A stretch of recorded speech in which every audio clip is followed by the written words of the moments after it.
Hello everyone, and it's Mr. Burns in the weather studio, and doing the 5th Spring UK weather update. As you know, if you've been following these updates, Gavin Partridge, GavsWeatherVids YouTube channel, would normally be doing spring updates this year, but he's decided to do a bit of a break. I think he's decided that after the winter forecast has not gone to plan. I think he's got a bit fed up of the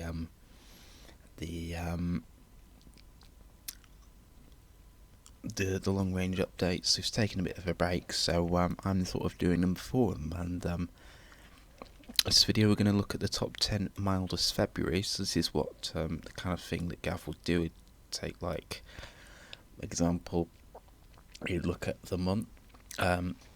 The winter months like January, February, and look at temperature, precipitation data, and then he'd look at years that had similar temperature or precipitation or whatever variable we were looking at, and find similar past years that had similar weather conditions for that month and the springs that followed them, and create an analogues based forecast. And that's what we're doing. So if we go to the Met Office CET page, so if it sounds like I've got a bit of a lisp, I'm currently sucking a zinc lozenge. And as you can see, had a very mild February, 6.8 degrees, 3 degrees above the average. That's compared to the old and cold 1961 to 1990 average, but even so, it's still a very mild month. It often didn't really feel it, in my opinion, probably because we had a lot of wind and rain. It was a very stormy February as well, especially in the third week. We had something like 4 named storms in a week, so yeah, it's a very stormy February. I don't know if that's something we could have a look at, because I've only started naming the storms in the last few years, but I'm going to look at the top 10 mildest Februaries, because it's February CT of 6.8. There's not actually that many Februaries that were warmer than that, so I'm going to look at the top 10 mildest Februaries post 1948, because that's as far as we can go back with the NCAR data. I haven't been able to get the one that Gav uses up that lets you go back to the 1800s, the Victorian era, but post 1948 is more relevant for our climate anyway.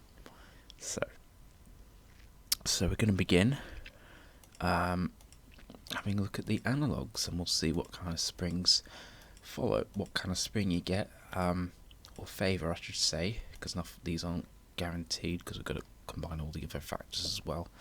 What kind of spring you favour when you get a very mild February. So first off, we've got February 2000, which is the 10th mildest, joint 10th mildest on record, with 2000 and 2020 coming at 6.3.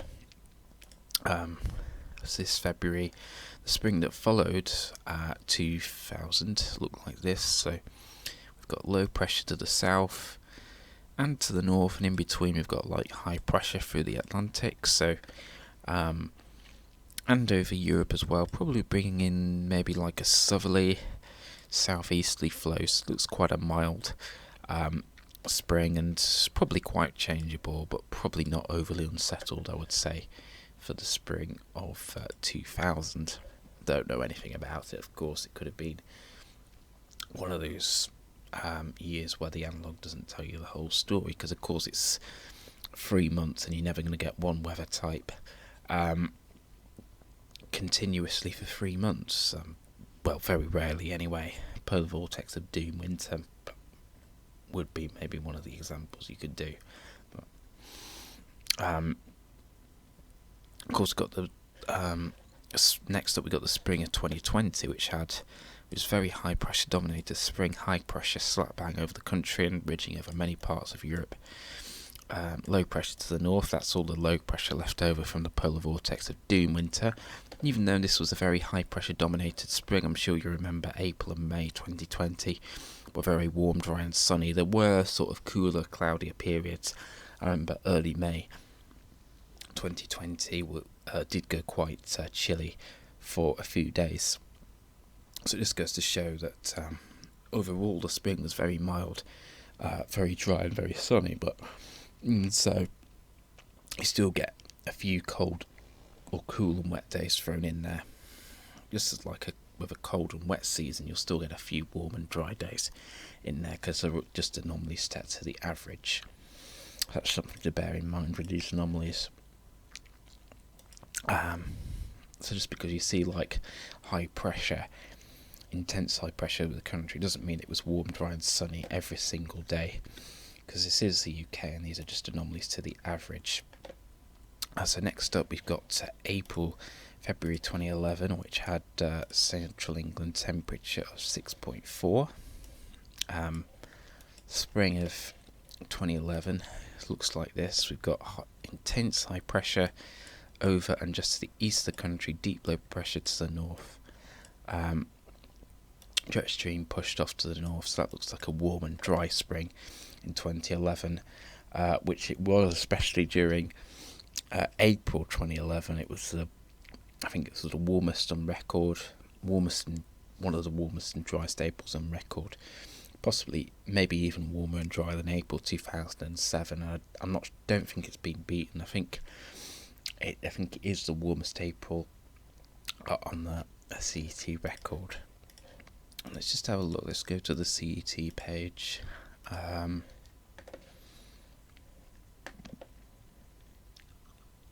So January, February, March, April. So looking at this column, yeah, April 2011, 11.8, April 2007, 11.2, and April 2020, 10.4. So yeah, it was an exceptionally warm April in 2011, the warmest on record, 11.8. There isn't an April warmer than like it. Warmer than that, I don't think. I think those are the only two Aprils to have a CET in the 11s. April 2007 and 2011, and in 2020 we only got 20.4. It's a very warm and sunny month. As I'm sure you'll remember, we were all in lockdown, of course, but 2011 was over a degree warmer than April 2020. So it just goes to show how warm, dry and sunny that month was. Really probably should have finished swallowing that zinc lozenge before talking, because it's making it rather hard work. But we'll persevere. Just next up we've got February 1995. This month had a central England temperature. So the February of 1995 had a central England temperature of 6.5. This is how the spring of 1995 looks, with low pressure to the north and east, high pressure to the south and west, winds in from like a northwesterly direction. Looks quite a cool and unsettled spring in the spring of 1995. Next up we've got 1997, so the February 1997 had a central England temperature of 6.7. Spring of 1997 looks very high pressure dominated, high pressure slap bang over the top of the country. Jet stream to the north, so it looks like a very warm, dry and sunny spring for 1997. We've got a trend so far towards high pressure for a lot of these springs. Next up we've got February 2019. I'm sure a lot of you remember this one. That February actually felt a lot warmer than the February we've just had, even though on the CET it actually came out a degree cooler, actually a degree warmer for this year compared to 2019. But 2019 felt so much warmer because it was so much sunnier. We broke the temperature record. We got to like 21 degrees somewhere in Wales, and there were many days where it was in like the low to mid-teens and sunny, whereas this February Yeah, we've had a few mild days, a few days in the double digits, but not that many, and it's often been very cloudy and wet and windy, which has made it feel cooler. And even when it's been on a few sunny days we've had during February, it was only about like 9 in single digits most of the time. So, just goes to show that the CET doesn't always tell you the whole story. I suppose in 2019, despite the very warm days, we also had the nights were quite cold because the skies were clear, whereas during this February we probably had a lot of mild nights due to all the cloud and rain and wind keeping the temperature up, so that's probably why we have a milder CET for this February. But 2019 was definitely much nicer month in my opinion. Also February 1998, I'm not old enough to remember that February, but apparently it was like May. We had a month with many days in the mid to high teens and sunny, so it was like May rather than February. Anyway, spring of 2019 carried on that high pressure signal from It also has quite a strong northern blocking signal, but that didn't really get going until May or June 2019. So it was quite a mixed spring. March 2019 was mild and wet. April 2019 was warm and dry. And May 2019 was quite cool and dry. Overall, though, it was quite a mild and dry spring in 2019. Analogues come up before as well.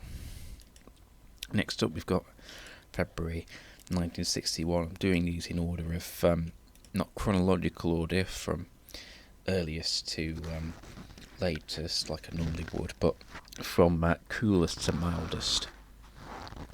So we've got 1961 this February, had a CET of 6.9, so this is the last February, and we're going to see had a CET in the 6s. The spring of 1961 looks like this, so high pressure over the UK, low pressure in the middle of the Atlantic. Looks quite high pressure dominated spring for 1961.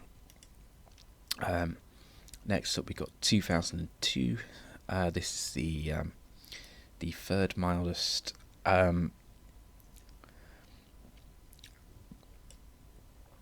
February on record. So we've got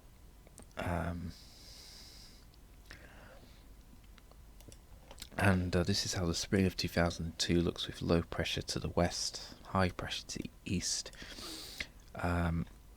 Probably a bit of a battleground going on with a scenario with low pressure from the Atlantic trying to bring in westerly winds, high pressure over Scandinavia trying to bring in easterly or southeasterly winds.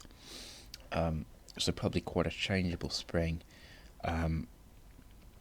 with the low pressure in the Atlantic bringing unsettled weather at times, but the high pressure over Scandinavia bringing drier weather at times. Whether it be warm and dry or cool and dry with those easterlies, it depends on when they occurred, and also whether they were like easterlies, northeasterlies or southeasterlies. Looking at that, I'd say probably more southeasterlies, so probably quite a changeable spring for 2002. Again, I'm too young to remember that one much at all, really. Next up, we've got 1990. February 1990 was exceptionally mild. It was in joint second place. We've got February 1990 and 1998. These are the two mildest Februaries on record. So, spring of 1990, high pressure dominating the UK and most parts of Europe. Low pressure, deep low pressure up to the north like that. Jet stream off to the north. Looks like a mild and dry spring for 1990.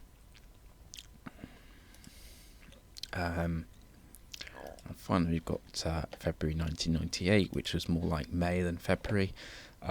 Also with a exceptionally mild 7.3 degrees. This February, this spring looks like this. So high pressure to the west of the country, low pressure to the east.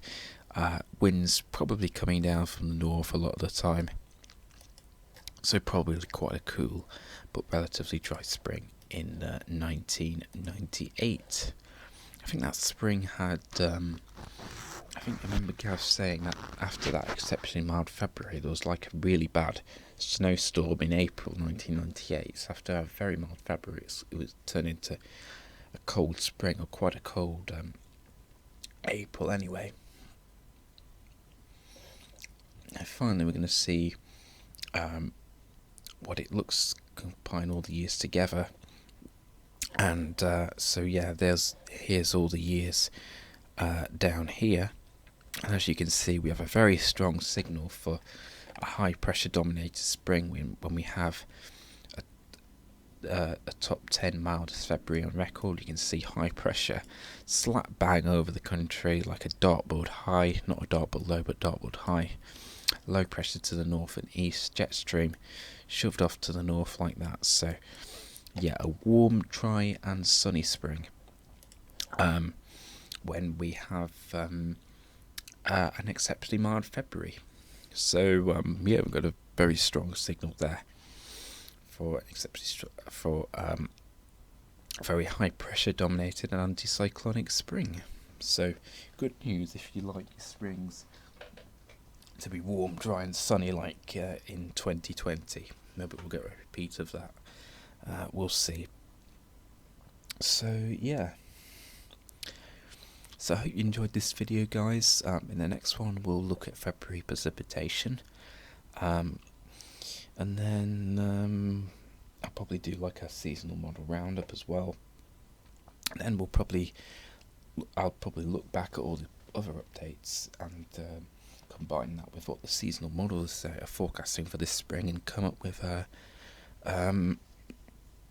spring forecast for you guys. We are technically in meteorological spring now, and the weather does seem slightly more spring-like. It's still pretty chilly, but in the sunshine it doesn't feel too bad. But astronomical spring doesn't start until 21st of March, so I think that's when spring properly starts in the UK. Really, early March still tends to be like a continuation of winter. It's not until like we get into the last week of March that spring really starts to, well, spring. So anyway, guys, I hope you enjoyed this video. Please give it a like if you enjoyed. Please give it a comment. Leave a comment if you wish, and please subscribe for more videos. Okay, thanks for watching. Peace.